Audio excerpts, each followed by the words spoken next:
Chapter 16, The Maze.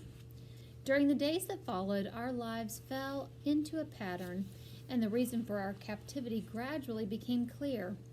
Dr. Schultz was a neurologist, that is, an expert on brains, nerves, intelligence, and how people learn things.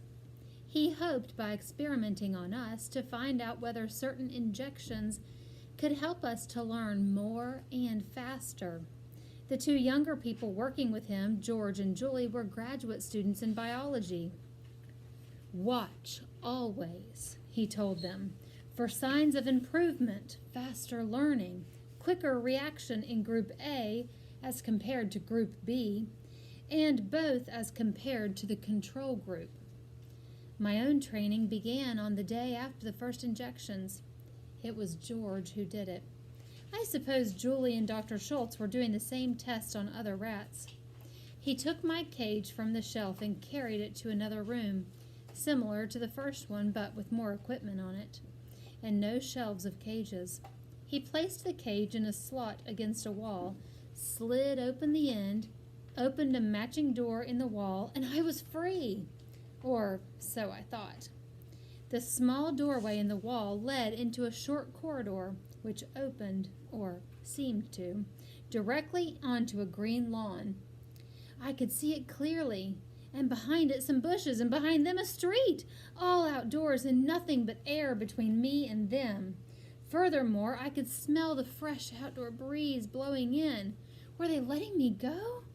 I made a dash toward the open end of the corridor and then jumped back. I could not go on. About 2 feet from my cage, still open behind me, there was something dreadfully wrong with the floor. When I touched my feet to it, a terrible prickling feeling came over my skin. My muscles cramped, my eyes blurred, and I got instantly dizzy. I never got used to that feeling. No one ever does. But I did experience it many times and eventually learned what it was.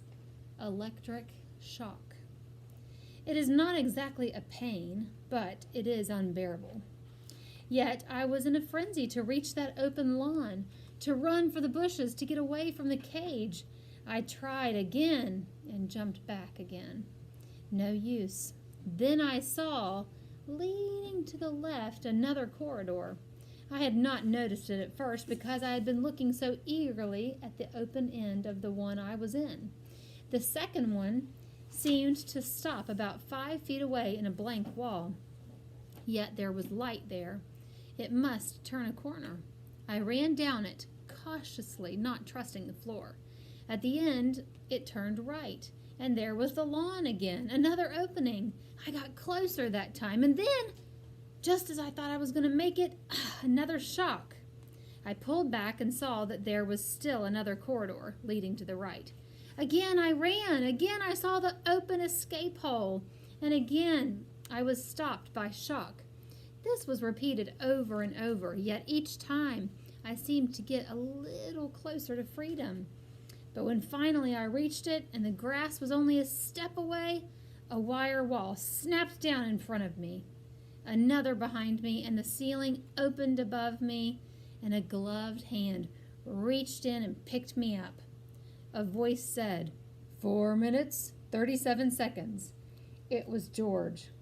I had, after all my running through the corridors, emerged into a trap only a few feet from where I had started, and through a concealed opening up above, George had been watching everything I did. I had been in what is called a maze, a device to test intelligence and memory. I was put in it many times again, and so were the others. The second time I got through it a little faster because I remembered, to some extent, which corridors had electric floors and which did not. The third time, I was still faster, and after each trial, George, or sometimes Julie, sometimes Dr. Schultz, would write down how long it took. You might ask, why bother to try and run through it at all, if I knew it was only a trick? The answer is, I couldn't help it. When you've lived in a cage, you can't bear not to run, even if what you're running towards is an illusion. There were more injections and other kinds of tests, And some of these were more important than the maze because the maze was designed only to find out how quickly we could learn, while some of the others actually taught us things, or at least led up to actual teaching. One was what Dr. Schultz called shape recognition. We would be put into a small room with 3 doors leading out, one round, one square, and one triangular. These doors were on hinges with springs that held them shut, but they were easy to push open, and each door led into another room with 3 more doors like the first one. But the trick was this. If you went through the wrong door, the room you entered had an electric floor and you got shocked. So you had to learn. In the first room, you had to use the round door. Second room, triangle, and so on. All of these activities helped to pass the time, and the weeks went by quickly. But they did not lessen our longing to get away. I wished for my old home in the storm sewer. I wished I could see my mother and father and run with my brother to the marketplace. I know all the others felt the same way, yet it seemed a hopeless thing. Still, there was one rat who decided to try it anyway. He was a young rat, probably the youngest of all that had been caught, and by chance he was in the cage next to mine. I might mention that, like Jenner and me, he was in the group Dr. Schultz called A. His name was Justin. It was late one night that I heard him calling to me, speaking softly around the wooden partition between our cages. Those partitions generally kept all of us from getting to know each other as well as we might have done, and discouraged us from talking much to one another. It was quite hard to hear around them, and of course you could never see the one you were talking to. I think Dr. Schultz had purposely had them made of some soundproof material, but you could hear if you and your neighbor got in the corners of the cages nearest each other and spoke out through the wire front. Nicodemus. Yes? I went over to the corner. How long have we been in here? You mean since the beginning? Since we were caught? Yes. I don't know. Several months, I think. But I have no way to keep track. I know. I don't either. Do you suppose it's winter outside now? Probably. Or late fall. It will be cold. But not in here. No. But I'm going to try to get out. Get out? But how? Your cage is shut. Tomorrow. We'll get injections, so they'll open it. When they do, I'm going to run. Run where? I don't know. At least I'll get a look around. There might be some way out. What can I lose? You might get hurt. I don't think so. Anyway, they won't hurt me. By they, he meant Dr. Schultz and the other 2. He added confidently, all those shots, all the time they've spent, we're too valuable to them now. They'll be careful. That idea had not occurred to me before, but when I thought about it, I decided he was right. Dr. Schultz, Julie, and George had spent most of their working hours with us for months.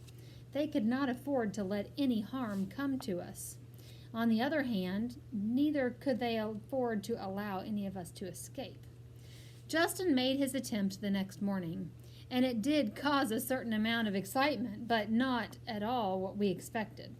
It was Julie who opened Justin's cage with a hypodermic in her hand. Justin was out with a mighty leap, hit the floor about 4 feet down with a thump, shook himself, and ran, disappearing from my view, heading toward the other end of my room. Julie seemed not at all alarmed. She calmly placed the needle on a shelf, then walked to the door of the laboratory and pushed a button on a wall near it. A red light came on over the door. She picked up a notebook and a pencil from the desk near the door and followed Justin out of my sight. A few minutes later, Dr. Schultz and George entered. They opened the door cautiously and closed it behind them. The outer door is shut too, said Dr. Schultz. Where is it? Down here, said Julie, inspecting the air ducts. Really? Which one is it? It's one of the A groups, just as you expected. Number 9. I'm keeping notes on it. Obviously, the red light was some kind of warning signal, both outside the door and in. Laboratory animal at large. And not only had Dr. Schultz known one of us was out, but he had expected it to happen. "A few days sooner than I thought," he was saying, "but so much the better, don't you realize?" "Look," said Julie, "he's doing the whole baseboard. But he's studying the windows, too. See how he steps back to look up?" "Of course," said Dr. Schultz. "And at the same time, he's watching us, too. Can't you see?" "He's pretty cool about it," said George. "Can you imagine one of the lab rats doing that? Or even one of the controls? We've got to try to grasp what we have on our hands. The A group is now 300% ahead of the control group in learning and getting smarter all the time. B group is only 20% ahead. It's the new DNA that's doing it. We have a real breakthrough. And since it is DNA, we may very well have a true mutation, a brand new species of rat. But we've got to be careful with it. I think we should go ahead now with the next injection series." "The steroids?" Whatever that meant. "Yes, it may slow them up a little, though I doubt it. But even if it does, it'll be worth it, because I'm betting it will increase their lifespan by double at least. Maybe more. Maybe much more." "Look," said Julie. "A9 has made a discovery. He's found the mice." George said, "See how he's studying them?" "Probably," said Dr. Schultz wryly. "He's wondering if they're ready for their steroid injections, too. As a matter of fact, I think the G group is. They're doing almost as well as A group is." "Should I get the net and put him back?" George asked. "I doubt that you'll need it," Dr. Schultz said, "now that he's learned he can't get out." But they were underestimating Justin.